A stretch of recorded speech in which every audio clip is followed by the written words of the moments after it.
Libertem a Mulher Forte, Clarissa Pinkola Estes, capítulo 8, parte 10. Tentando ser ouvidos, mais uma vez, o protesto não violento. As mulheres de branco e os fieles unidos, ainda tentando ser ouvidos e recebidos com cordialidade para ajudar a restaurar o mural de Nossa Senhora, reservaram um dia útil, um dia nada fácil para os numerosos membros da classe trabalhadora conseguirem um tempo de folga.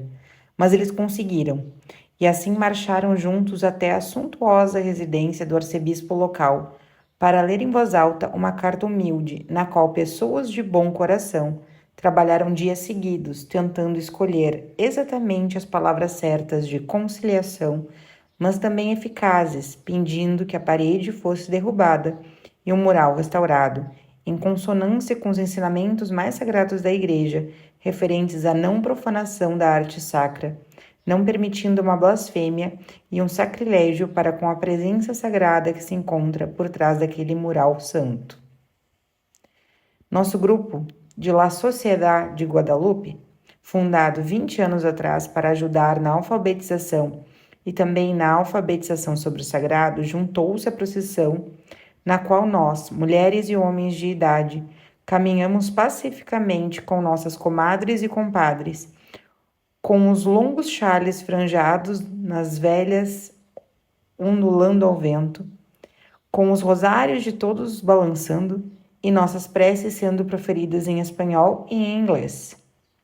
Nossos verros e verras, tão humildes, em seus melhores chapéus de vaqueiro e suas mantilhas poídas, avançavam com esforço, com bengalas e em cadeiras de rodas. Nossos velhos não ficaram para trás, com os longos cabelos prateados soprando ao vento, e seus trajes mexicanos bordados e com cores fortes faiscando ao sol. Tão belos, e todos pedindo também que os homens no poder permitissem aos que amavam a obra de arte sacra de Nossa Senhora, havia tanto tempo, vê-la novamente, em sua plenitude, sem proibições e sem paredes. Mas não, a petição não foi concedida. O arcebispo disse que cabia ao padre da paróquia agir como bem entendesse, que se tratava de uma questão da paróquia, e o padre disse ter a aprovação do arcebispo. E desse modo, um apoiava o outro, mas não apareciam respostas para as perguntas do povo. Assim, muitos continuaram a não compreender as decisões e razões que levavam à parede. Naquele dia, a mídia estava presente com suas câmeras e repórteres, mas eles foram impedidos de entrar na residência do arcebispo pelo pessoal administrativo da diocese. O arcebispo tinha enviado uma carta aos manifestantes pacíficos dizendo que o fato de procurarem a imprensa não favorecia suas petições. Mas as câmeras filmaram do outro lado das cercas e os repórteres entrevistaram muitos dos idosos na calçada mais tarde.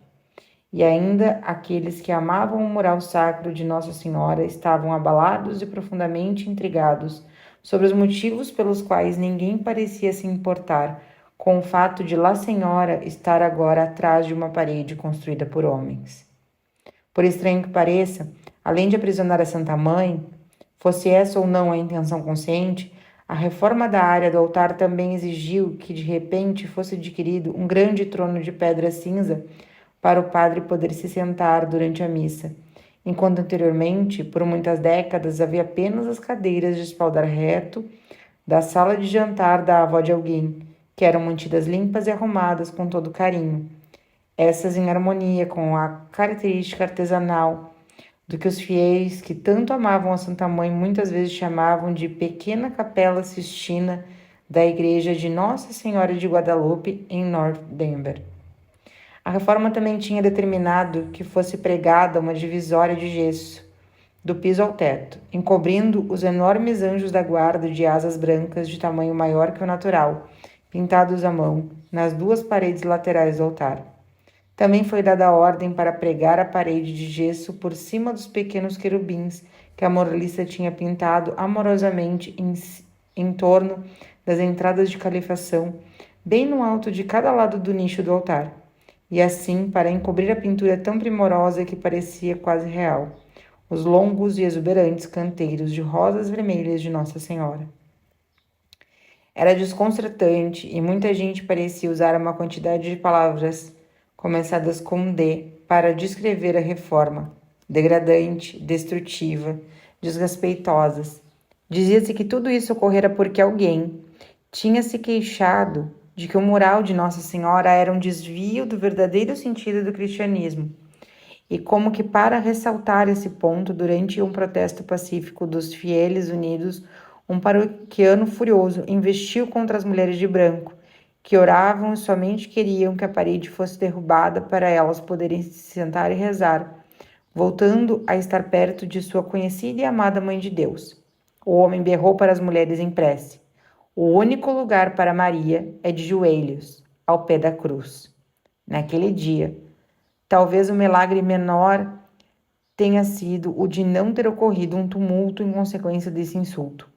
Não apenas a Nossa Senhora, mas a todos nós, mestizos, cujos antepassados, homens e mulheres, foram forçados a se ajoelhar pelos prelados e conquistadores governantes, que também forçavam os povos tribais de um lado ao outro das Américas a enfrentar décadas e mais décadas de trabalho escravo brutal, obrigando literalmente milhões a se ajoelharem aos pés de uma cruz por mais de 500 anos.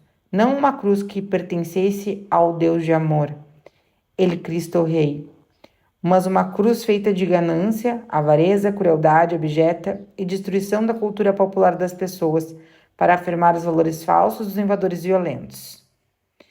Naquele dia, ao ouvir o homem gritar que Maria deveria estar de joelhos, muitos já acharam que estavam vendo a profecia de Santiana reviver nas palavras daquele que gritava. Quem não se recorda de sua história está condenado a repeti-la. Contudo, ocorre um fenômeno estranho. Uma grande paixão espiritual muitas vezes se ergue a partir de uma reversão de expectativa. Alguma coisa naquele dia fez com que eu me lembrasse de meu ministério em prisões ao longo de décadas. Dei-me conta de que não só Nossa Senhora estava realmente numa prisão feita de ripas, gesso, pregos e reboco aplicados por trabalhadores contratados, mas também era de pensar se a própria ideia de obliterar uma obra tão bela de arte sacra não estava também, de algum modo, numa prisão particular. Uma de luta para ser fiel, com certeza, mas ainda sem um coração aberto à força e aumentado o suficiente para incluir todas as criaturas, não apenas algumas criaturas.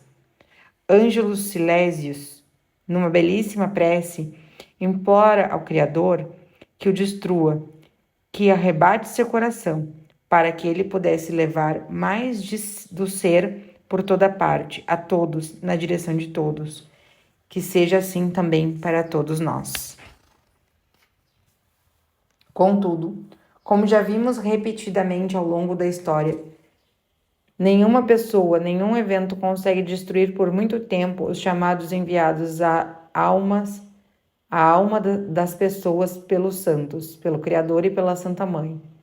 Não importa o que seja que qualquer um faça, as pessoas continuam a ansiar pela Mãe e por tudo que for sagrado e divino. Como vemos pelas eras afora, os ditadores também não conseguem remover nem destruir as lembranças do sagrado da mente dos jovens, dos de meia idade, dos idosos.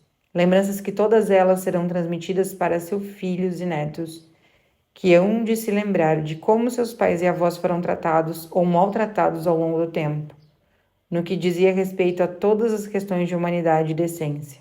Entretanto, levando-se em conta toda a história de subversão de manifestações do espírito que irrompe com novas ideias, nova vitalidade e nova vida, apesar de quaisquer cortes equivocados ou até cruéis de relacionamentos de longa data, sublevações meticulosamente planejadas, disfarces e encobrimentos de significado, divisão da comunidade em vez de seu entrelaçamento com a intenção de curá-la, fazendo tudo brilhar, apesar de quaisquer corrosões aplicadas sobre uma comunidade agora dividida, o problema para os conquistadores foi sempre o seguinte: não importa quem eles removam, silenciem, envergonhem ou encubram, Alterem, acrescentem para deturpar, atraiam, assustem ou assassinem. Eles não têm como destruir as lembranças amorosas que as pessoas vivas têm do sagrado.